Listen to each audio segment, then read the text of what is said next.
Bonjour à tous, bienvenue dans l'épisode 60 de 100% PSG, le MAG. Vous pouvez le suivre à la radio, bien sûr, comme toujours, depuis 7 saisons, puisque ça fait 7 saisons que l'émission existe. Vous pouvez aussi nous regarder en vidéo sur notre chaîne YouTube 100% PSG et vous pouvez surtout vous abonner à la chaîne. C'est très important pour que les contenus soient poussés et pour que tout le monde accède à ces contenus. Aujourd'hui, l'émission est une émission qui va être très spécial pour tous les gens qui sont présents dans le studio, pour ceux qui vont aussi intervenir par téléphone, puisqu'aujourd'hui, l'émission est consacrée à Nambatingue Tokomon. Toko, tonton Toko, ce joueur du Paris Saint-Germain, ancien adjoint aussi du club, qui est décédé lundi 10 février, c'est-à-dire au moment où on se parle, il y a seulement 4 jours. Bienvenue dans 100% PSG, le MAG. 100% PSG, le MAG. Pia Clément. Et même si les circonstances sont difficiles, forcément, je suis très heureuse de pouvoir proposer cette émission parce que je sais qu'il y a beaucoup de jeunes, par exemple, qui suivent le Paris Saint-Germain, qui ont entendu parler ces derniers jours de Toko et qui se sont dit « Mais qui est ce joueur ? Qu'est-ce qu'il a bien pu accomplir au Paris Saint-Germain ?» On nous dit que c'était une lumière dans le vestiaire. Des anciens coéquipiers se sont exprimés dans les médias pour dire à quel point sa personnalité était solaire. Et ben, on va pouvoir vous raconter aujourd'hui Toko avec des gens qui l'ont connu. Autour de la table, d'abord, il y a Giscard, Éric Bidot, que les amateurs de cette émission connaissent très bien. Giscard qui fait partie des abonnés historiques du Parc des Princes qui ont reçu leur carte d'abonné historique puisque Gigi, tu es abonné depuis combien d'années ?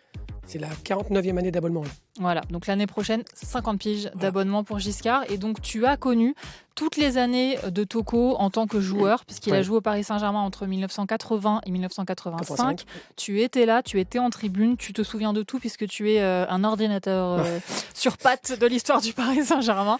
Donc tu as plein de souvenirs et quand je t'ai proposé de venir, tu étais vachement content. Tout de suite. M'a dit par téléphone, tu peux répondre si je t'appelle par téléphone. Je fais non, je peux même venir sur le plateau. Exactement. Et là, ça s'est décidé, je suis venu. Et 2 secondes après, tu étais en train de me raconter 30 000 histoires sur Toko, donc ça va être génial, tu vas pouvoir nous raconter. Tu l'as rencontré à l'époque au Camp des Loges, on va pouvoir raconter tout ça. En face de toi, 2 femmes. La première est l'ancienne épouse de Toko, Odile. Bonjour Odile. Bonjour. Et à côté de vous, Odile, Maïmouna. Maïmouna, tu es le 3e enfant de Toko. Vous êtes 4 frères et sœurs. Et donc, tu es la 3e. Bonjour Maïmouna. Bonjour. Vous êtes venues toutes les deux sans savoir si vous parleriez ou pas pour être présente pendant cette émission. On est dans quelques secondes, on sera aussi en ligne avec ton grand frère, le frère aîné de la fratrie qui s'appelle Nata, qui est au téléphone avec nous. Merci beaucoup à toutes les deux d'être venues. C'est... Forcément, à quelques jours du décès de ton papa, c'est compliqué. Mais merci et j'espère surtout, Maïmouna, qu'aujourd'hui, tu vas apprendre des choses sur ton papa. Et est-ce que tu peux juste peut-être nous dire un petit mot sur s'il te parlait ou pas de football, ton père ? C'est aussi pour ça que je suis contente d'être venue, parce que moi, je l'ai surtout connu en tant que père et jamais en tant que joueur. Donc, il en parlait, mais peu. Peu, c'était des anecdotes de vie et pas forcément des anecdotes de carrière. Voilà. Et aujourd'hui, tu vas apprendre plein de trucs, je te promets. On sera tout à l'heure en ligne avec Jean-Marc Pilorget, qui est une légende du Paris Saint-Germain, 2e joueur le plus capé de l'histoire du club, derrière Marquinhos, qui l'a dépassé en 2024, mais voilà, son record a tenu très longtemps. Jean-Marc Pilorget qui a vécu les 5 saisons où Toko a été joueur au club. Et ensuite, on sera en ligne avec Jean-Michel Moutier, qui était directeur sportif plutôt, du club à l'époque Canal, à l'époque Deniso, et donc à l'époque où Toko, pendant 9 saisons d'affilée, a été adjoint des coachs qui se sont succédés au club. Donc Jean-Michel Moutier pourra nous donner aussi plein d'infos sur la façon dont il a été adjoint, recruteur. Il a analysé aussi les adversaires du Paris Saint-Germain avant les matchs. Il y aura plein de choses à apprendre. Et maintenant, on va accueillir ton grand frère, donc Nata, qui est en ligne avec nous. Salut Nata. Oui, bonjour. Bonjour Nata, merci 1000 fois à toi aussi d'être avec nous aujourd'hui. C'est vraiment pour toi aussi, j'espère que tu apprendras des choses sur ton père Nata. Est-ce que toi, il te parlait de football puisque toi tu es son fils aîné et qu'en plus tu as un garçon, alors parfois les papas ils peuvent avoir tendance à parler plus de foot avec leur fils. Est-ce qu'il te racontait des choses ton papa ? Alors, c'est vrai que pour faire écho à ce que disait donc ma petite sœur Maïmouna, notre papa, c'était quelqu'un de, au final relativement discret, qui n'était pas très vocal et qui gardait beaucoup de choses pour lui. En revanche, moi, ce que j'ai pu observer, c'était son appétence pour lire la presse quotidienne. Et ça, c'était vraiment quelque chose qui faisait partie de son ADN.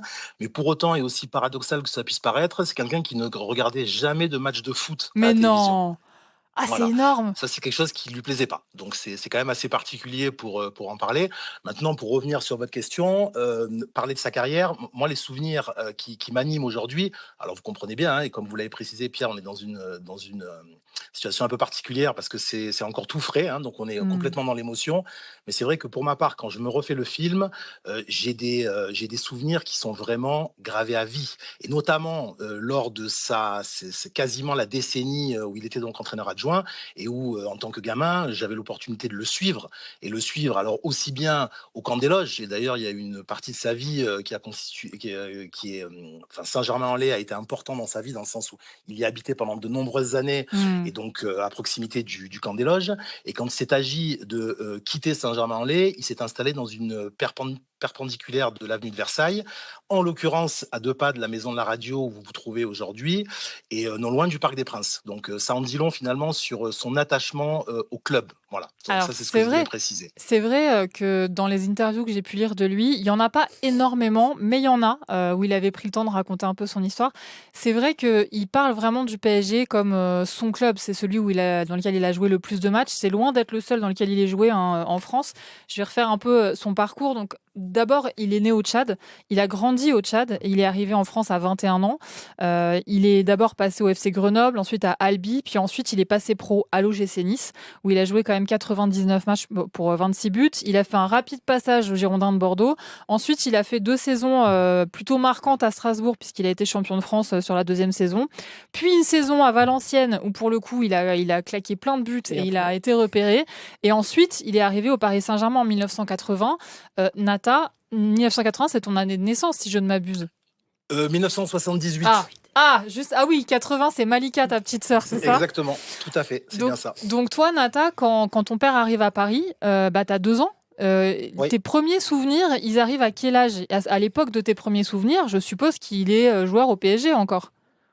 Alors, c'est un petit peu difficile de me remémorer de souvenirs relatifs à sa carrière à proprement parler. Les souvenirs que je C'est peux trop avoir, ils loin. sont beaucoup plus marqués sur la 2e phase de son attachement au PSG, mais pas forcément quand il était joueur.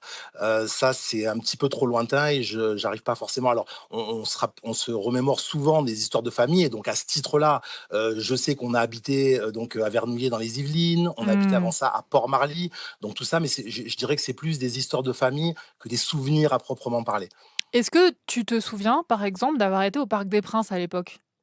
Alors, c'est le moins qu'on puisse dire. En me Ah, refaisant le ah film bah quand hier même. soir, justement, oui, oui, c'est le moins qu'on puisse dire, et je pense que quelque chose qui ne serait plus acceptable aujourd'hui, d'un point de vue sécurité, c'est donc, vraiment un fait marquant. C'était un, PSG-OM au Parc des Princes, où mon père, me fait descendre avec lui sur le bord de la pelouse, et à ce moment-là, parce que lui, il aimait bien regarder les matchs depuis les cabines de presse tout en haut, et donc là, il me propose de m'asseoir sur un coin de pelouse et de suivre ce PSG-OM, au pied de la pelouse avec les Ah joueurs à quelques ouais. mètres de moi, et ça, très honnêtement, c'est un souvenir qui m'est revenu hier soir, et que rien que de vous en parler, ça me donne des frissons. C'était vraiment absolument incroyable, et ce que j'ai retenu, si je devais ne citer qu'une seule chose, c'est la vitesse à laquelle ça allait. C'est-à-dire que tant qu'on n'est pas près du Mmh. terrain, on ne se rend pas compte, et Mmh. ça, c'est vraiment quelque chose qui m'a profondément marqué. Voilà, donc j'étais assis accroupi, sur la pelouse du Parc des Princes en train de suivre, voilà, un PSG Marseille. Donc ça, c'est quand même, c'est non négligeable, C'est fou je parce dirais. que Voilà. tu nous as quand même dit il y a 2 minutes, ouais, j'ai aucun souvenir de l'époque où il était joueur. Et là, tu es en train de nous dire que tu as assisté à un classico en bord pelouse.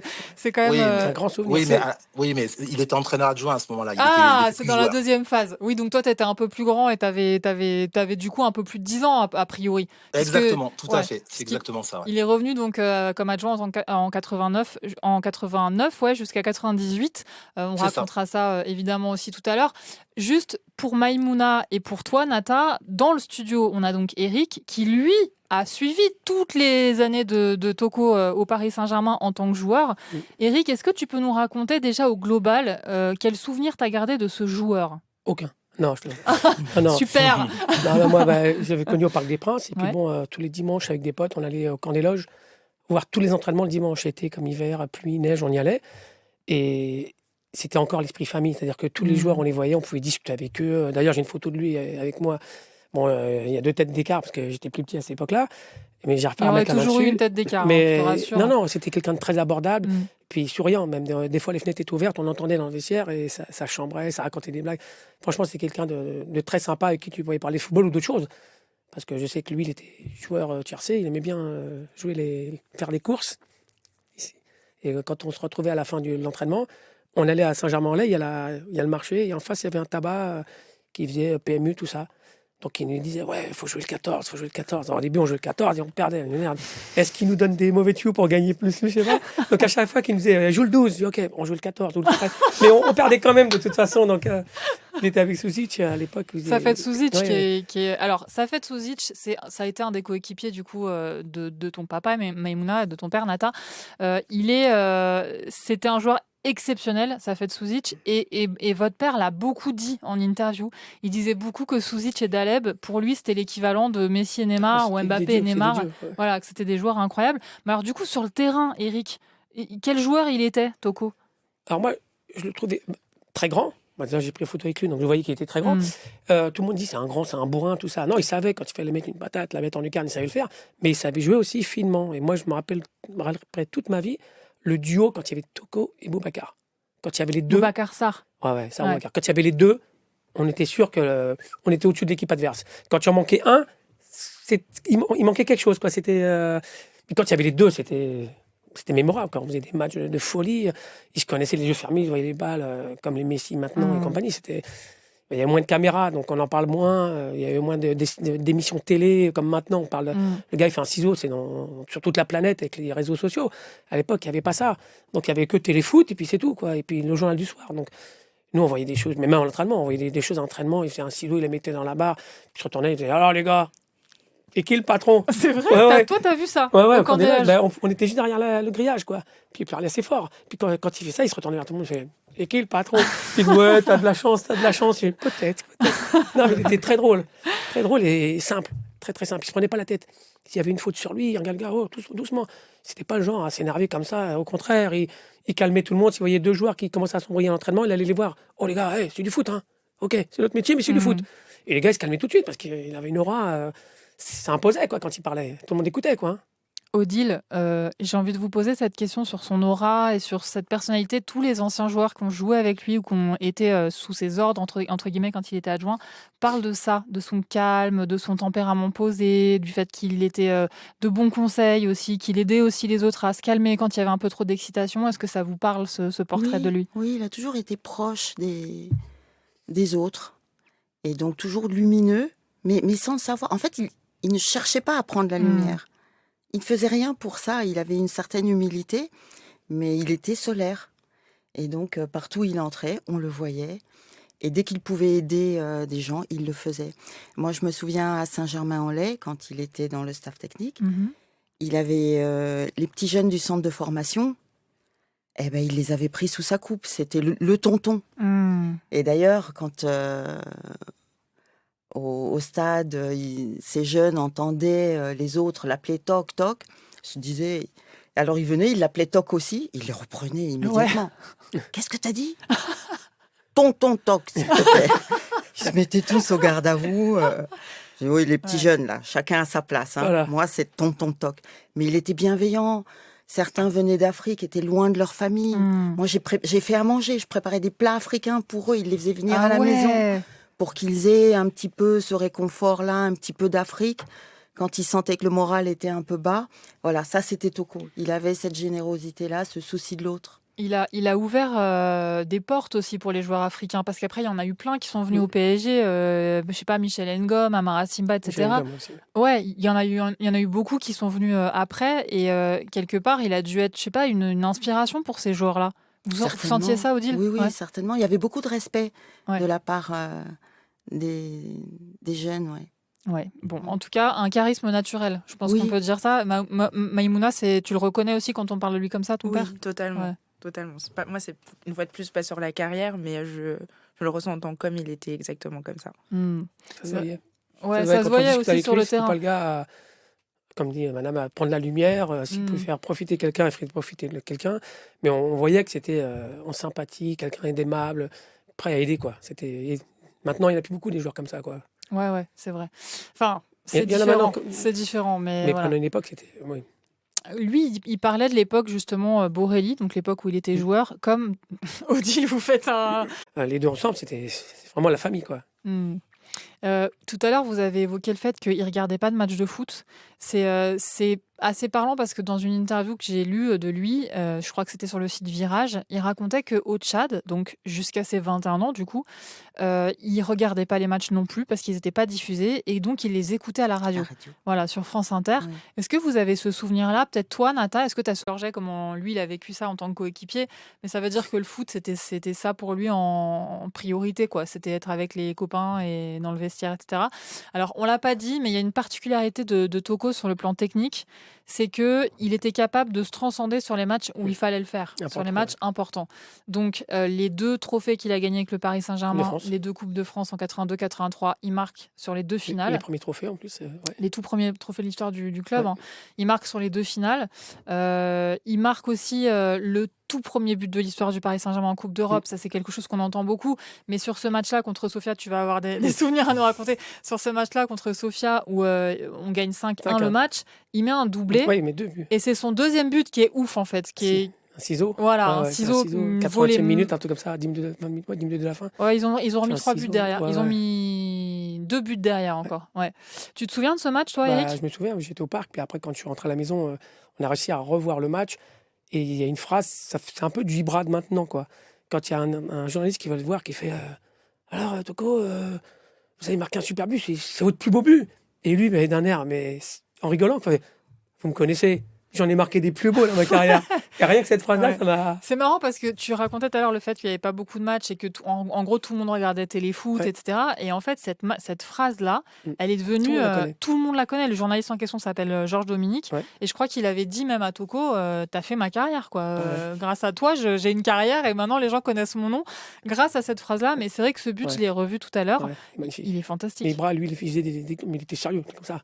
On savait que c'était pas déconné, mais il était Ibra ou sérieux. Toko? Que Toko, lui, quand il faisait une déclaration, quand tu le regardes, il avait le sourire jusque-là. Vous Oui, me c'est vrai. connaissez, j'en ai marqué des plus hauts. Ouais. Et sortir une phrase comme ça, à chaud, après un match, moi je dis que c'est fort, parce que des fois on dit des bêtises quand on dit à chaud, genre, c'est pas le meilleur. Là, avec le sourire, en rigolant, en disant, j'en ai marqué des plus beaux, vous me connaissez. Et cette phrase-là, elle est... Oui, Odile. En fait, cette phrase-là, il Ouais. l'a sortie. Alors, ça fait rire tout le monde. Ça peut Mm. paraître un peu, je me la pète. Mais il faisait référence à un autre but. Alors, je ne sais plus marqué au cours de quel match, mais un match non télévisé. Je Donc, crois ce que ça a un lien but-là, avec il n'y a que Monaco. ceux qui étaient au stade Ouais. qui ont pu le voir. Et en fait, il pensait à ce but-là quand il a répondu comme ça. Mais la Est-ce- phrase était rigolote. C'était Ouais, Oui, ouais. mais Mais c'était, c'est vrai que euh, son ton était drôle aussi Ouais, au moment où ouais. il le Oui. disait, mais peut-être qu'il savait aussi que le journaliste en question était dans le stade le jour où il a mis le but, le plus beau but de sa carrière. Je Et ne sais pas. que du coup, peut-être qu'il lui a dit bah non, vous savez bien que j'en ai marqué des plus beaux, et voilà. T'en as entendu parler, Maïmouna, de ce but, toi? Ce fameux Oui, but? du but et de la phrase surtout. Donc on me C'est parle souvent. marrant. C'est marrant. Tu l'as vu le but? Tu l'as regardé déjà par curiosité? Je ne sais pas. Mais non! Non. T'as jamais vu de but marqué par ton père? Certainement, mais celui-ci, j'en ai vraiment aucune idée. Tu sais, il prend le ballon comme ça, tu sais, en étant un peu horizontal, et il met une volée. Non, ça te dit rien? Ah non. Eh ben bravo! Nata, il y a du boulot sur Maïmouna! Oui, on a les albums photos qui retracent toute sa carrière, donc Eh oui. je sais ce qu'il me reste à faire pour les semaines à venir. Là. Exactement. On va prendre ma petite sœur en main, là. On va s'occuper de ça. On va s'y Exactement. atteler. Ouais. Ça veut dire que lui, il avait donc des albums photos avec des souvenirs dedans, alors, de sa carrière. Alors oui, pour le coup, je veux dire, nous, on est les enfants de son premier mariage. Et puis, Toi et on a Malika. aussi Malika Mm. et moi, et on a un petit frère, donc qui est le 4e de la fratrie, qui est un petit peu plus jeune. Donc oui, en l'occurrence, ma maman, à l'époque, découpait tous les articles de presse qui faisaient référence à mon papa, et donc elle nous a constitué comme ça des albums photos, en fait, qui retracent finalement toute sa carrière. Donc ça, c'est des trésors que j'ai chez moi et que voilà, on va garder bien précieusement. Et je pense que maintenant qu'il n'est plus des nôtres, on va très certainement se replonger dedans dans un futur proche. Voilà. Est-ce que tu sais si ces dernières semaines, ces derniers mois, est-ce que tu sais si des liens avaient été un peu retissés avec le Paris Saint-Germain, sachant que le PSG l'avait réinvité en 2019, je crois, au Parc des Princes. Il l'avait Oui. interviewé, il y avait une vidéo très sympa où il redécouvrait le parc puisqu'il n'était pas venu depuis longtemps. Il trouvait que ça avait vachement changé et que c'était beau et tout.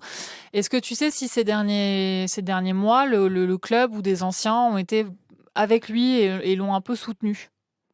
Alors, oui, en l'occurrence, on avait nos entrées directes, au Paris Saint-Germain via le photographe actuel et qui, en l'occurrence, est le photographe, historique du PSG, Christian Christian Gavel. Gavel, oui. Christian Gavel, et je pense que c'est de loin la personne qui nous a le plus aidés dans l'épreuve qu'on a dû traverser.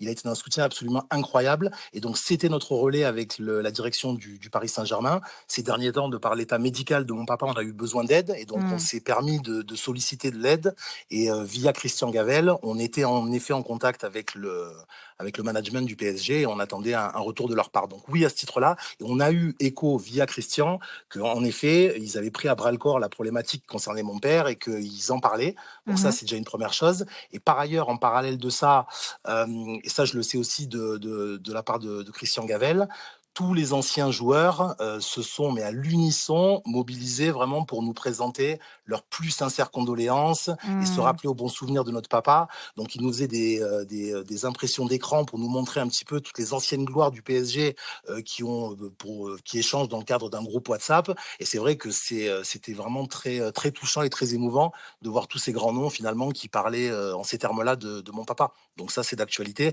Et donc voilà, hein, aussi bien pour le PSG que pour les joueurs qui ont pu s'exprimer, on leur est vraiment extrêmement reconnaissant. Et quand je dis on, bien entendu, j'insiste lourdement.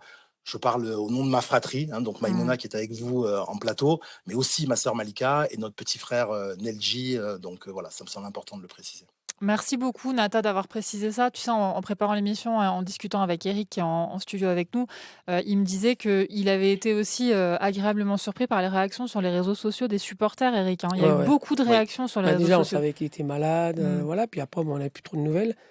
Et quand je l'ai appris, c'est sur internet, je reçois un message d'un ancien supporter qui fait: «Ouais, t'as appris, Toko est décédé?» Je dis: «Oh merde!» Puis après, dans les réseaux sociaux, il faut se méfier, quoi. Et là, ça a pas arrêté, clac, clac, clac, Mmh. clac, et tout le monde, même les jeunes qui ont pas connu Toko, qui ont appris à le connaître après, voilà, maintenant qu'ils le connaissent, mais même sur tous les réseaux sociaux, on a vu que des trucs bien sur lui et ça m'a fait plaisir. Je me suis dit: «J'espère qu'il y en a pas un qui va le descendre». De toute façon, pour trouver quelque chose pour le descendre, c'est compliqué parce que c'était C'est quelqu'un l'unanimité, en fait. d'adorable. Ouais, ouais, non, Ouais. mais là, ça m'a mis un choc, là. Depuis le début de la semaine, ça m'a, comme on dit, ton collègue, je suis chafouin. C'est T'es vraiment, chafouin. ouais, ça m'a fait un coup, quoi. Même si tu sais que quelqu'un va disparaître, le jour où Mmh. ça arrive, c'est. Et Oh. là, dans ta tête, tu revois le camp des loges, tu revois les Mmh. phrases, le tiercé, les matchs au parc, et tu revois tout. Tu dis merde, t'as l'impression que c'était hier et c'est pas si vieux que ça, quoi. On n'est pas vieux, quoi. Et en tout cas, les supporters de l'époque, des années 80, s'en souviennent Ils s'en vraiment rappellent. très bien, Ouais, quoi. oui, C'est un oui. joueur qui les a vraiment marqués, autant son football que sa Ouais, personnalité, quoi. ouais, c'était vraiment un. Même si lui, il disait que par rapport à Suzic et Daleb, il était un joueur, presque lambda. C'est comme ça qu'il le présentait lui, Ouais. mais n'empêche que, voilà, il a marqué des buts Mais super Suzic et importants Daleb, et on les connaît sur le terrain. ouais, Mais hors du terrain, moi, même quand il y avait Toko, ils sont plus qu'on secrets, allait eux. faire Mmh. on voyait Suzy qui était quand même réservé, très réservé. Que Toko, s'il pouvait sortir une bêtise, un truc, blaguer ou chambrer Mmh. quelqu'un, il ne gênait pas, quoi. Bah, après, les autres le chambraient aussi, hein. C'était bon. Mais les autres étaient plus effacés que lui. Mmh. Il voulait pas se montrer, mais il aime bien rigoler. Ça, rigoler, tout en étant sérieux, il aime bien rigoler, quoi. Mais quand il taclait quelqu'un, c'était pas pour le blesser. Mmh. C'était juste pour le chambrer, pour rigoler. C'était pas le genre à tacler pour dire, tiens, tu m'as Mmh. fait ça, mais je vais me venger. Non, non, c'est pas méchant. C'était très sympa.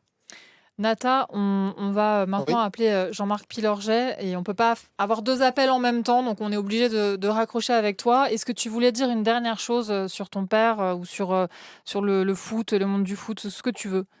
Alors oui, ben, la dernière chose que je voulais partager, c'est en l'occurrence ce qui va nous rester, hein. Donc comme je vous disais, vraiment, je remercie toutes les personnes qui se sont exprimées sur le sujet, qui nous ont témoigné leur soutien. Moi, ce que je retiendrai de mon papa, eh bien, c'est son humilité. On a parlé de son côté solaire, mais je voudrais quand même revenir sur l'élégance qui était la sienne. Mmh. C'était quelqu'un de foncièrement élégant et avec une vraie posture, donc ça, vraiment, c'est quelque chose que je veux préciser. Et en ce qui concerne vraiment plus ses traits de caractère, je garderai en moi à jamais son côté humble, son côté alors chambreur certes, mais dans le même temps discret. Mmh. C'est-à-dire que c'est quelqu'un qui écoutait avant de parler. Et ça, moi, ça a contribué finalement à mon éducation et aux valeurs qu'il a pu me transmettre. Quelqu'un de foncièrement généreux, ce qui fait aussi écho à ce que disait Odile sur le plateau. Et ce qui peut-être nous parle le plus, nous, en tant que ses enfants, c'est le côté aimant. Parce que c'est quelqu'un qui aimait vraiment ses proches. Et donc voilà. Je terminerai juste par une dernière information. Donc, on a eu confirmation dans la matinée que ces obsèques auraient lieu mardi 17 février Mhm. sur la commune d'Antibes. Donc nous, on est basé dans le sud entre Nice et Cannes. Donc voilà, il y aura une cérémonie à l'église United de 14h30 à 15h30 sur la Ok. commune d'Antibes et l'inhumation aura lieu au cimetière des Samboules à 16h. Donc mardi, en début de semaine prochaine. Voilà. Et je terminerai par dire que on reçoit aussi des hommages quand même très appuyés du Tchad, en l'occurrence. Ah, bah On a oui. même des tontons qui sont en train d'essayer de négocier en disant mais les enfants, est-ce que vous êtes sûrs qu'il ne faudrait pas envisager un rapatriement du cœur? Donc c'est quelque chose qui nous fait très chaud au cœur. On nous dit que, en l'occurrence, ce dont mériterait notre père, c'est les drapeaux, c'est le chant Hmm. national. On sait aussi que même si la cérémonie va avoir lieu en France, on sera connecté avec le Tchad et on est en train d'essayer de s'organiser avec mes frères et sœurs pour pouvoir avoir une sorte de retranscription, pour qu'ils puissent suivre ça à distance. Hmm. Et donc voilà, c'était toute la particularité de mon papa, tchadien, mais aussi français. Et donc voilà, donc à ce titre-là, voilà, on se prépare pour l'épreuve qui nous attend mardi. Nata, Voilà. est-ce que tu sais si à un moment, peut-être, quelque chose peut se passer à Paris? Une cérémonie, quelque chose, un hommage? Est-ce que, par exemple, avec le club, il y a eu des discussions voilà, sur ce sujet? Est-ce que vous avez l'intention d'organiser quelque chose ou vous êtes vraiment, vraiment dans le sud? Alors, à cette étape, il n'y en a pas eu. On ne peut pas complètement exclure le fait de faire le déplacement à Paris, donc il sera toujours temps de se poser la question. Mais à cette étape, on n'a pas eu de discussion en la matière. Ok. Typiquement, on a eu écho que l'OGC Nice le mettra à l'honneur lors du prochain match, donc Nice-Lorient, le 22 du mois en Mhm. l'occurrence. Si on doit avoir des discussions similaires avec le club parisien, ça sera avec plaisir. D'autant plus que dans mon cas, il faut quand même avoir à l'esprit que dans les années 80, supporter le PSG et habiter dans le sud de la France, c'était pas rien. Tu C'était m'étonnes. pas rien. Or, c'est quelque chose qui s'est démocratisé, mais je peux vous garantir qu'à l'époque, si on ne supportait pas soit l'OGC Nice, soit l'OM, on était un extraterrestre. Moi, j'étais de ceux-là et fier de l'être. Donc, il t'a transmis l'amour du Paris Saint-Germain, alors. C'est le moins qu'on puisse dire, tout Très à bonne fait. Ah, chose. Mes d'accord. amis Très pourront en bonne chose, ce qu'il est témoigner. fait. Très bon Tous choix. mes amis pourront en témoigner, ouais, tout à fait. Ah, Voilà. mais c'est fantastique ça. Et c'est vrai que lui, je me souviens de lui avoir demandé le jour où je l'avais interviewé, donc en 2021, la veille de la finale de Coupe de France contre Monaco, je lui avais demandé est-ce que vous pouvez nous donner un petit pronostic pour ce match? À votre avis, il y aura beaucoup de buts? Il m'avait dit franchement, je m'en fous complètement, je veux juste que Paris gagne. Mmh. C'est tout ce que C'était je lui. veux. C'était lui. Et voilà, mais c'est trop marrant de se dire qu'il regardait pas les matchs en fait, juste il voulait que Paris gagne et Ouais. voilà et c'est tout quoi. Merci beaucoup Nata d'avoir été avec nous, vraiment merci mille fois et je pense que vous le savez mais voilà, les Parisiens sont avec vous tous et je vais m'arrêter là parce que voilà, me connaissant je vais un petit peu pleurnicher sinon mais en tout cas merci Nata. Je pense que Merci du au fond niveau, du cœur à vous. Merci Merci beaucoup. beaucoup. au niveau des supporters, je pense qu'il va y avoir quelque chose quand même. Tu crois? Ouais, je pense. Ah, en tribune? Ouais. Bien sûr. C'est Oui, obligé. bien sûr. C'est obligé qu'il y ait quelque Bien chose, sûr. ouais. Ouais, Puis ouais, on met ouais. la minute de silence. Ils font plus des minutes de silence maintenant, ils font des minutes d'applaudissements. Oui, c'est vrai. C'est mieux ouais. parce que les minutes de silence, t'as toujours un abruti qui va siffler, qui va dire Mm. Marseille quelque chose. Quand c'est un applaudissement, t'as tout le monde qui applaudit. Et là, ça met des frissons dans la salle. Mais j'ai Bien déjà sûr. vu des minutes de silence où c'était vraiment le silence dans tout le stade. Mm. Et là, tu verses une larme. En tout cas, Mais là, ça va. Prochain match au parc, là, c'est sûr. oui, prochain match au parc, Ah oui, évidemment. c'est C'est pas vendredi, là, parce que Ah non, vendredi, bah c'est non, à mais Rennes, mais extérieur. ouais. C'est le prochain, oui. Il y aura sûrement, évidemment, il y Ils aura ont sûrement intérêt, hein. quelque chose, Ouais, bien ouais. sûr. Nous, on va maintenant appeler Jean-Marc Pilorget, qui est donc un ancien joueur du Paris Saint-Germain. Est-ce que Jean-Marc est avec nous déjà? Pas encore. Mais ça arrive. Moi, j'aimerais vous parler d'un endroit. Alors, peut-être que c'est Odile qui aura des souvenirs là-bas, peut-être. C'est un ancien joueur du Paris Saint-Germain, Jimmy Algerino, qui m'a parlé de cet endroit en me disant que Toko était un peu c'était un peu son QG, un des maîtres des lieux. C'est le Cœur Samba. Oui, ça vous dit quelque chose, Ça vous Odile? parle. Voilà, le Cœur Samba, pour ceux qui ne connaissent pas, c'est une boîte qui existe encore. Hein. Ouais, ça existe savais encore pas. depuis 1976. Donc, à l'époque où il jouait au Paris Saint-Germain, c'était un peu les débuts de cette boîte. C'est rue de la Boétie. Et c'était un endroit où d'abord la musique était africaine, mais c'était aussi un endroit où il y avait un peu le tout Paris qui se rencontrait, beaucoup d'hommes politiques aussi qui venaient, que ce soit des hommes politiques français, des hommes politiques africains. Il se passait beaucoup de choses au Cœur Samba. Est-ce que vous, Odile, vous avez connu cet endroit? Très peu. Comme par hasard. Ouais, très Parce peu. que- Très peu. J'y suis allée quelques fois, Ouais. mais oui, Je connais de nom, j'y suis Mmh. allée quelques fois, mais moi, quand j'ai rencontré Toko, il était en fin de carrière. Mmh. Il était au Matra Racing. Il Mm. avait quitté Ouais. le Paris Saint-Germain. Il y a eu une saison là-bas. Ouais. Et il a été blessé quand je l'ai rencontré. En fait, Mmh. le PSG partait en tournée africaine, faire des matchs amicaux en Afrique. Ouais. Et ils se sont dit, mais on ne peut pas aller en Afrique sans Toko. Donc le Matra l'a prêté au PSG pour cette tournée africaine. Ah, c'est énorme. Et c'est lors d'un match à Abidjan, il a été taclé méchamment. Et on lui a explosé, son genou a explosé. Et il n'a plus joué. Ah, c'était la fin de sa carrière, ça a été cette tournée en ça a été Afrique cette avec le tournée en PSG. Afrique, ouais. C'est incroyable, tu savais ça, Eric? Non. Je savais pas du tout, moi non Mais plus. oui, c'est Ouais, lors je de l'apprends. cette tournée qu'il a été Mais une fois de plus, blessé. ça montre, et c'est ce que disait Nata aussi à l'instant, ça montre qu'il a laissé une vraie marque en Afrique, en fait. Et il était important pour les footballeurs et pour les gens qui aimaient le football là-bas. C'était une figure, quoi. Oui, parce qu'il n'y en avait pas tant que ça, Mm. des joueurs africains à cette époque-là. Les matchs commençaient à être télévisés, et donc ça a eu un retentissement. un retentissement assez important, oui. Puisqu'on parle de retentissement, on va accueillir maintenant une légende du Paris Saint-Germain. Vraiment, vraiment, je pèse mon mot, puisque après Marquinhos, qu'il a dépassé donc en 2024, il est le joueur le plus capé de l'histoire du Paris Saint-Germain, avec 435 matchs joués au PSG. 171 pour Toko, c'est beaucoup déjà. Hein. Ouais. 435 matchs pour Jean-Marc Pilorget. Bonjour Jean-Marc. Bonjour à tous. Merci Bonjour. mille fois Jean-Marc d'avoir accepté d'être avec nous. Donc Jean-Marc, autour de la table, puisque vous ne nous voyez pas, il y a Éric Bidot-Giscard, qui est un abonné au Parc des Princes depuis bientôt 50 ans. Et il y a Maïmouna, qui est le troisième enfant de Toko, sa deuxième fille. Voilà. Et Odile, qui est la maman de Maïmouna. Elles sont avec nous en studio. Il y a un instant, on était avec Nata, le grand frère de Maïmouna, le fils aîné de Toko, pour que vous sachiez, voilà, les forces en présence, Jean-Marc. Alors Jean-Marc, est-ce que vous pouvez nous dire quel souvenir vous avez gardé d'abord de Toko, l'homme? Moi, c'est très simple. Déjà, ça coïncide pas du tout avec ce que les gens vivent aujourd'hui, à savoir de la tristesse par rapport au départ de Tok. Mais moi, le souvenir de Toko, c'est son sourire. Voilà, c'est son sourire, sa joie de vivre. Je n'ai jamais vu ce garçon se plaindre. Je n'ai jamais vu ce garçon faire la gueule. Il était toujours de bonne humeur. Moi, toute la période que je l'ai connu au PSG, voilà, ça a été ça, Toc. Ça a été un bonheur de partager de grands moments sur le terrain et en dehors avec ce garçon qui était vraiment un mec bien. Quand il arrive au Paris Saint-Germain, on est en 1980. Vous, Jean-Marc, ça fait déjà 5 ans que vous êtes au club. Est-ce que vous vous souvenez de son arrivée? Obligatoirement parce que je vais vous raconter une petite anecdote quand même. Avant qu'il vienne au PSG, il était à Nice. Mmh. Et donc il était notre adversaire. Bah oui. Et je me rappelle moi d'un match à Nice où on l'a fait péter un câble sur le terrain. Voilà, on n'arrêtait pas. On était avec Philippe Janol, je me rappelle, et Michel Bibard, tous les trois, 3 contre 1, pas sympa déjà. Voilà, on n'a pas arrêté de le chambrer jusqu'à temps qu'il pète un câble et qu'il me mette une gifle. Voilà. Mais non. Mais oui. Et donc ça a été ça. Voilà, ça a été ça. Et voilà, quand on s'est revus en tant que partenaire, on a vraiment rigolé avec ça, quoi. Je veux dire, voilà. C'est énorme. Oui. C'est à vous qu'il a mis une gifle, c'est à vous, Jean-Marc. Oui. Enfin, c'est énorme.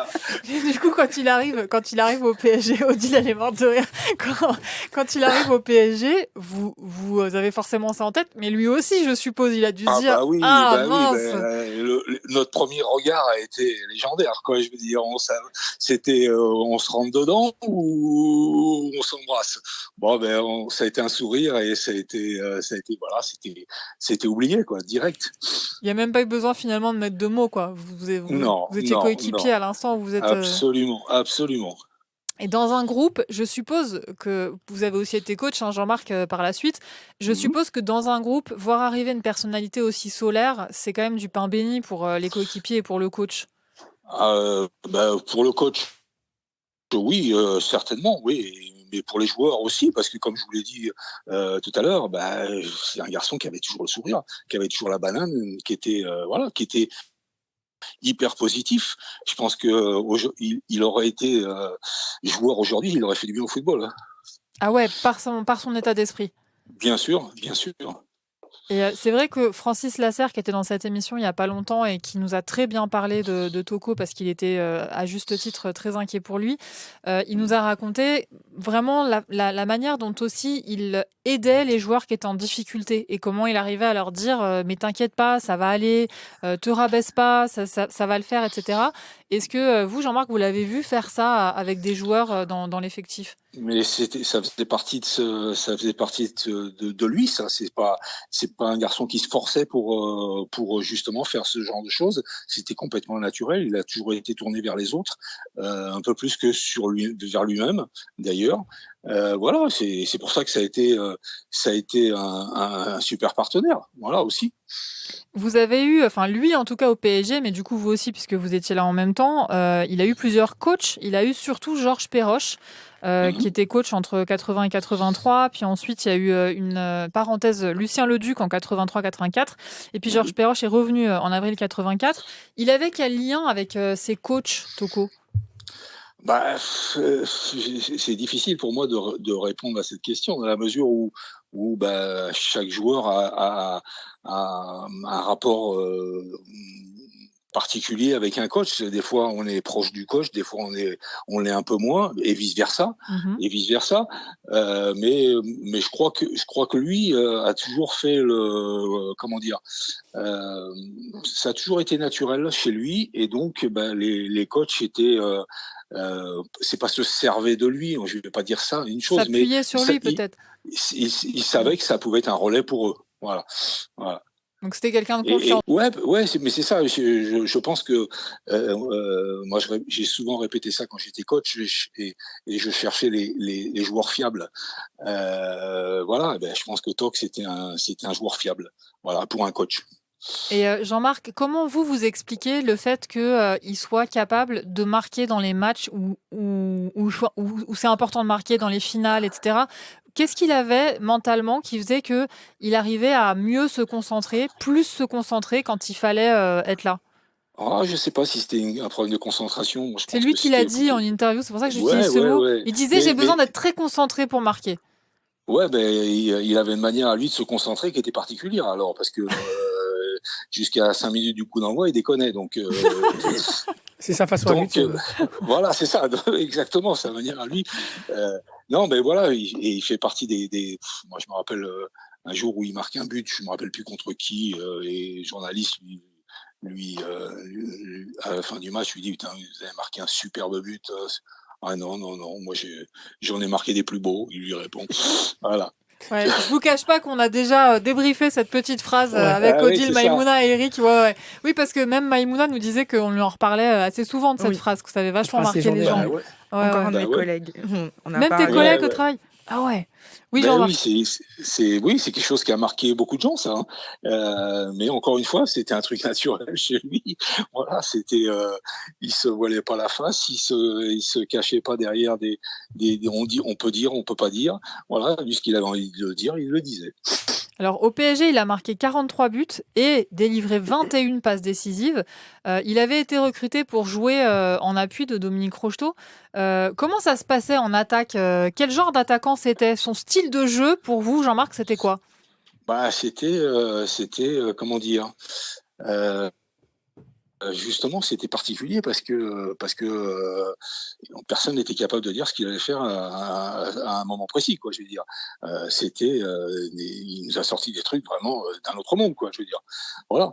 Donc difficile de mettre un terme sur la qualité principale de Toc, quoi. Je veux dire, voilà, il était unique, voilà. C'est un beau mot. J'ai l'impression que ça parle à Maïmouna de ce mot de unique. Ouais, ça te parle. Ouais, c'est vrai qu'en regardant un peu ce qui pouvait s'écrire à l'époque et aujourd'hui sur son style de jeu, il y a le côté rapidité, puissance. Voilà, il y a parfois même un côté brésilien dans les commentaires. Deniso, sur sa volée contre Sofia, il dit un but à la brésilienne. Est-ce qu'il marquait de la tête aussi, Toko, parfois? C'était pas forcément son point fort. Hein. Ah bah voyez, Pourtant, on arrive dans le C'était détail à c'était trouver. pas c'était pas forcément son point fort, malgré sa Pourtant, il grande était grand, taille. mais non, c'est. Oui, pourtant, il Malgré était sa grand, ouais. ouais, mais non, ça, c'est pas un truc qui m'a marqué chez lui, son jeu de tête, non, on peut pas le dire. On peut pas le dire. Et est-ce que le cœur samba, ça vous parle? Est-ce que vous avez Oh, fait... bien Oui. sûr. Étonnant. Parce que Jimmy Algerino m'a dit carrément c'était lui le boss là-bas, quoi, quasiment. Vous y êtes allé, vous, Jean-Marc, avec lui? Oh, ben oui, quelquefois. Bah, racontez-nous un peu, Les quoi. dossiers, on veut les dossiers. Non, c'est privé, ça reste privé. Bon, ce qui se passe au cœur samba reste au cœur samba. Ah là, absolument. Il vaut mieux. Il vaut mieux, évidemment. Bon, en tout cas, merci mille fois, Jean-Marc, d'avoir été avec nous. Vraiment, c'était super que vous puissiez nous raconter ces 5 saisons en tant que joueur. Est-ce que vous voulez ajouter quelque chose avant de Non, partir? je voudrais juste faire un bisou à toute sa famille. Voilà, Merci. tout Merci simplement. beaucoup. Merci beaucoup. Voilà. Voilà, merci Jean-Marc, merci mille fois. Et nous, on va maintenant passer un coup de fil à Jean-Michel Moutier pour nous raconter la phase adjoint de Toko, que Maïmouna a un tout petit peu plus vécu, puisque c'est là qu'elle est née, en 95, au milieu de cette phase-là. Merci Jean-Marc Pilorget, à très bientôt. Au revoir. Au revoir, au revoir. Donc, pendant qu'on appelle Jean-Michel Moutier, toi, tu es né en 95, Maïmouna. Donc, à l'époque où tu nais, ton père, il est adjoint des coachs successifs du PSG depuis 89. Et donc, les premières années de ta vie, bah, il est coach du PSG, puisqu'il termine Oui. en 98. Est-ce que tu as des souvenirs de l'époque ou pas trop? Pas T'es vraiment. petite, hein? Pas vraiment. J'avais à peu près 2 ans quand il a terminé, 2-3 ans. J'ai le souvenir qu'il voyageait, surtout, mais sinon, ça reste quand même assez flou. Parce que il était parmi les choses, Odile, pour le coup, là, vous avez bien connu cette période-là. Parmi les choses qu'il faisait, c'était comment on appelle ça, d'étudier les équipes d'en face. C'était l'espion du pays. Voilà, Ouais, c'était un peu l'espion l'espion, du il allait PSG. repérer des joueurs et tout. Il vous racontait un peu ce qu'il faisait ou quand il rentrait à la maison, il passait complètement à autre chose? Non, il passait à autre chose. Ah ouais. Il passait à autre chose. Moi, je lui préparais sur Internet les fiches parce que les Sur ordinateurs, Internet tout ça. Non, sur ordi, pardon. Sur Windows Oui, voilà. 2. Les ordis, tout ça, c'était pas son truc. Donc, pour faire ses rapports, moi, je lui avais préparé, voilà. Quand il avait besoin de ses fiches, je lui en imprimais. Ah ouais. Mais Donc par exemple, il pouvait vous dire j'ai supervisé tel joueur dans tel club et il vous expliquait tout ce qu'il avait repéré et vous écriviez pour lui? non, c'est lui qui le faisait. Ah, Moi, je ok. lui préparais juste la fiche, Ok. le canevas. Donc vous voyez passer des noms de joueurs qui potentiellement allaient arriver au Paris Saint-Germain. Vous avez des souvenirs de noms de joueurs où vous vous êtes dit tiens Non. ça vous a Il pas... parlait peu de football, en fait, Oui, ouais. à la maison. Il s'y intéressait via les journaux. Il lisait tout. Hmm. Il lisait tous les articles de sport, cyclisme aussi, enfin, tout sport confondu. Il était très féru de presse écrite. Les matchs, comme l'a dit Nata, il les mettait en fond comme ça. Hmm. Il ne regardait que des très grands matchs, par exemple, des grandes Ligue des finales, Champions. la Coupe du Monde, Et il encore. suivait. Et encore, c'était souvent en fond. Et allez, venez, il y a tel match.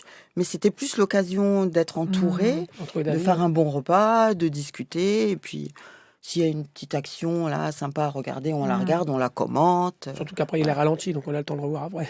Voilà. Est-ce que vous savez si en mai dernier, il a pu voir ou entendre la finale de la Ligue des Champions? Est-ce qu'il a su que le Paris Saint-Germain était champion d'Europe? Vous savez ça? Je ne sais pas, faudrait peut-être demander à mon frère. À mon avis, Nata et Malika ont pu lui en parler, mais je ne sais pas s'il avait pu le voir, je ne pense pas. Non, on demandera à Nata plus tard. Elle est pour lui aussi, cette coupe. Bien sûr. Elle fait tous les anciens et tous les nouveaux. Déjà, tous les c'est une famille, anciens, comme on dit, c'est une famille. c'est leur histoire aussi qui a écrit ce. C'est grâce à eux aussi, hein, sinon voilà. on ne serait pas là. Hein. Mais en plus, lui, il a écrit, il a Belle page. inscrit Des belles le pages. premier but du Paris Saint-Germain en Coupe d'Europe. C'est fou. Le premier doublé, en plus. Et en plus, c'était un doublé. Donc, et en plus, avec un ciseau. Donc, c'était quand même un. Voilà, c'est fou parce que quand on pense, toi, tu les as tous en tête, hein, tous les buts du PSG en Coupe d'Europe depuis. Ouais. Donc, Mais quand après, on pense à tout ce qui s'est écrit après ces buts-là, on se dit qu'il a quand même ouvert une porte fabuleuse, quoi, dans l'histoire du PSG. 43 buts qu'elle a quand même. Ouais, en 5 ans, 43 c'est- buts, ouais. C'est pas mal, hein. C'est beaucoup. J'ai le détail d'ailleurs, saison par saison. Il y a Encore, deux. on compte pas les pattes décisives, mais Oui, 21. il partageait, 21, il 21, partageait ouais. beaucoup aussi. Je Hein. vois que tu m'écoutes quand je parle, ça me fait Ah, t'as plaisir. parlé Ouais. La première saison, 80-81, il joue 39 matchs, il met 13 buts. Ouais. Deuxième saison, 81-82, il joue 37 matchs. C'est beaucoup hein, dans les deux cas. Il met 8 buts. Saison 82-83, 45 matchs joués, 13 buts. Saison 83-84, justement, la saison où Georges Perroche s'en va et où c'est Lucien Leduc qui vient. Là, pour le coup, il joue que 11 matchs et il met pas de but. Et la saison 84-85, sa dernière, 39 matchs joués, 9 buts marqués. Donc en fait, à chaque fois qu'on lui a donné sa chance et qu'il a joué beaucoup de matchs, Il jouait presque la saison il a entière, parce mis- que 40, ouais. 49 matchs. 39, 45 buts, Il y ça a veut eu dire qu'il 39 jouait. matchs dans la saison, plus les matchs de Coupe de France, de Coupe d'Europe. Il Ouais, joue il quasiment, joue quasiment tous les tout le matchs. temps, quoi. Ouais, exactement. T'as pas eu beaucoup de blessures, hein. Je crois pas qu'il ait des blessures graves, à part. Bah, la dernière, la dernière. ouais. En tout Mais cas, au sinon, PSG, t'as pas le il a souvenir pas eu qu'il de- ait non, il a pas eu été. de- Ouais. pas souvenir qu'il ait des grosses blessures. Alors maintenant, on va accueillir Jean-Michel Moutier, dont Odile se souvenait du surnom Moumout, bien sûr. Et c'est vrai que c'est vrai que dans le milieu du PSG, tout le C'est monde vrai. surnomme Jean-Michel Moumout. Bonjour Jean-Michel Moutier. Bonjour. Pardon de vous accueillir comme ça, mais c'est vrai, c'est Non, ce mais c'est qu'Odile. bien, Voilà. ça rajeunit. Voilà, exactement. Mais ça restait, ça restait. Oui, c'est resté. Je vous le confirme que quand les gens parlent de vous, c'est toujours avec ce surnom absolument sympathique. Jean-Michel, on l'a dit en début d'émission, mais je vais le redire maintenant que vous êtes avec nous. Vous étiez donc le directeur sportif du Paris Saint-Germain époque Canal, à l'époque où Toko était adjoint des différents coachs qui se sont succédés entre 89 et 98. Je vous le dis, autour de la table, il y a donc Giscard ou Eric, Oui, qui est on se connaît. voilà, qui est un Giscard, ouais, je connais Bon bah Giscard. voilà. À côté de moi, Maïmouna est là, qui est donc la fille de Toko, sa troisième enfant, après Malika et avant C'est la plus jeune. Nelji. Non, c'est Nelji le plus jeune. Ah, Ouais, Maïmouna, c'est la 3e sur 4. Et à côté de D'accord. Maïmouna, il y a Odile, la mère de Maïmouna, et elles sont venues assister à l'émission et nous raconter aussi quelques petites choses sur Toko. Donc, merci beaucoup Jean-Michel Moutier d'être avec nous aujourd'hui. Alors, je sais Jean-Michel que avant d'avoir été directeur sportif, vous étiez gardien de but, évidemment, et vous avez partagé une saison avec Toko, sa dernière saison au Paris Saint-Germain. C'est la saison où vous êtes arrivé. Est-ce que vous avez gardé des souvenirs de lui de cette époque, 84-85 ? Ah oui, bien sûr, parce que Toc, comme on l'appelle affectueusement, il était titulaire avec Dominique Rocheteau et tout. Et je me rappelle, c'est même lui, quand je suis arrivé au club, qui m'a accueilli en me souhaitant la bienvenue. Il me l'a et dès le premier jour, je m'en rappelle comme si c'était hier, on a rappelé un souvenir qui était pas très bon pour lui, mais bon pour nous, c'est qu'on avait gagné en 78 avec Nancy contre Nice, et je lui racontais cette petite anecdote en 78 en finale de la Coupe de France. Je lui rappelais cette petite anecdote, on était tous contents, on a sauté au plafond quand on a vu la composition d'équipe de Nice et qu'il était 12e homme, qu'il ne commençait pas le match. Ah, donc vous l'aviez repéré déjà, vous saviez qu'il pouvait être problématique comme attaquant alors. L'ennemi. Ah ouais, il avait une telle puissance, c'était un grand joueur, Toc, et il était surprenant surtout dans tout ce qu'il faisait. On n'arrivait pas à lire son jeu à cette époque-là et tout, et avec la puissance qu'il avait, tous les défenseurs le redoutaient. Et les gardiens, comme vous, Et évidemment. les gardiens, évidemment. Encore pire. Évidemment. Et à Paris, bien sûr, c'est dommage, on a perdu une finale de Coupe de France encore cette année-là, Oui. en 85, contre Monaco. Monaco 1-0. Ouais. Exactement. On perd 1-0. Mais Toc avait fait une bonne saison aussi. Bon, c'était la saison où Georges Perroche a été licencié un peu en milieu de saison ou vers la fin. Et c'est Lucien Leduc ? Non, non. Coste. Georges Perroche avait remplacé Lucien Leduc. Il était revenu. Ouais. Et après, c'est Christian Coste qui avait C'est terminé ça. la saison. Ouais, donc c'était une saison un peu compliquée au niveau. Un peu compliqué, ouais, mais on fait une finale de coupe quand même. C'était la période où PSG était redouté un peu partout en Coupe de France. Il y avait des grands joueurs entre Luis Fernandez, Jean-Claude Lemoux, Dominique Rocheteau, enfin bref, Safette, Philippe Janin, enfin bref, Dominique Battenet. Guérin, Ils Fournier. étaient tous là. Non, Fournier, Guérin, Ils sont arrivés après. Ouais. Non, ils sont arrivés après. Là, après, on peut passer là justement à Toc, adjoint des différents entraîneurs. Exactement. Alors, il arrive en tant qu'adjoint en 89. Donc, en 89, la décennie Canal, enfin l'ère Canal n'a pas encore commencé. Non. Donc, vous, quand vous arrivez, Jean-Michel, avec Canal... En 91, voilà. J'arrive en 91 avec Canal, oui. Donc, à ce moment-là, il est déjà adjoint. Est-ce que vous vous souvenez de exactement ce qu'il faisait à ce moment-là sur les 2 saisons qui avaient précédé ? Sur les saisons il était sur le terrain avec Henri Michel et tout. C'était l'époque Henri Michel. Ouais. Et, et nous, on l'a pris et on lui a demandé d'aller superviser les adversaires. OK. Il partait et c'était lui qui était chargé de superviser les équipes qu'on allait rencontrer. Hein, il faut dire que c'était pas comme maintenant. Hein, il y avait pas tous les matchs n'étaient pas retransmis. Bien On sûr. avait un mal fou à voir. Donc tout le monde se déplaçait pour voir et analyser les matchs. Et il faisait ses rapports après. Il présentait l'adversaire. Il venait m'apporter son rapport. Après, il le présentait au départ à Arthur Georges, après à Ricardo, après à Louis et après à Ricardo, et ça se passait. Et pendant toutes ces années-là, il était chargé de ça, et en même Mmh. temps, il allait voir les joueurs aussi qu'on allait recruter. Ah oui, donc en Non, fait je lui demandais aussi de me dire quel joueur il voyait dans les matchs qu'il allait superviser, quel joueur il voyait pour éventuellement renforcer l'équipe pour les années suivantes, pour l'année d'après. donc Maïmouna, qui est avec nous en studio, tu nous racontais tout à l'heure qu'il voyageait beaucoup, mais en fait, il passait son Bah temps oui, à aller, voilà, dans tous les stades, de France. Est-ce qu'il se et déplaçait d'Europe, et et d'Europe d'Europe aussi, d'Europe. hein, aussi? et Ah d'Europe oui, aussi, d'Europe oui, aussi, oui, oui. Et et d'Europe aussi, ouais, ouais. Oui, Maïmouna? c'est exactement le souvenir que Mmh. j'en ai, même si ça reste flou. Pour moi, il voyageait justement pour aller repérer Mmh. des talents. Et Bah ouais, du coup, ouais, Jean-Michel, exactement. je sais que Jimmy Algerino m'a raconté par téléphone cette semaine que, par exemple, lui, Jimmy, c'était Toko Absolument. qui vous avait suggéré de le Ouais, ouais, recruter. je vous aurais raconté l'anecdote, ça, vous m'avancez. Ah bah allez-y, Je vous ça aurais, tombe non, bien. non, mais On est friand. on devait jouer un match de Coupe de France et je sais plus contre quelle équipe. En fait, cette équipe jouait contre Châteauroux. Ouais. Et Toc, il revient, il me dit, mais le président, on cherchait un arrière droit un peu, il me dit, mais le président, alors, le président, c'était Michel Denisot, hein, Le président de Châteauroux de ou de Châteauroux et ouais. de PSG, Oui, les mais deux. il était plus président à Châteauroux, mais il était toujours dans le club. Mais quand il parlait du président, c'était le président du PSG. Mmh. Il dit, mais le président, il t'a jamais parlé de l'arrière droit de Châteauroux, là? Et tout, mais lui, il peut venir jouer avec nous, hein, il n'y a aucun problème. Hein. Bah, il avait Et raison, c'est comme c'est ça. marrant. Ben, bien sûr. Non, il avait un bon œil. Hein. Quand il avait un bon œil, et surtout, il tergiversait pas, pardon. Quand il dit celui-là il est bon, il était bon, celui-là il n'est pas bon, c'était clair, c'était très clair. Ses analyses étaient subtiles et très claires. Est-ce que vous avez le souvenir de joueurs qui sont venus grâce à l'œil de Toko et qui ont super bien marché au Paris Saint-Germain? Outre Jimmy Bah, je vous dis, Algerino, qui a très bien ouais, il marché. y a eu Jimmy. Qu'est-ce qu'il a eu il y avait.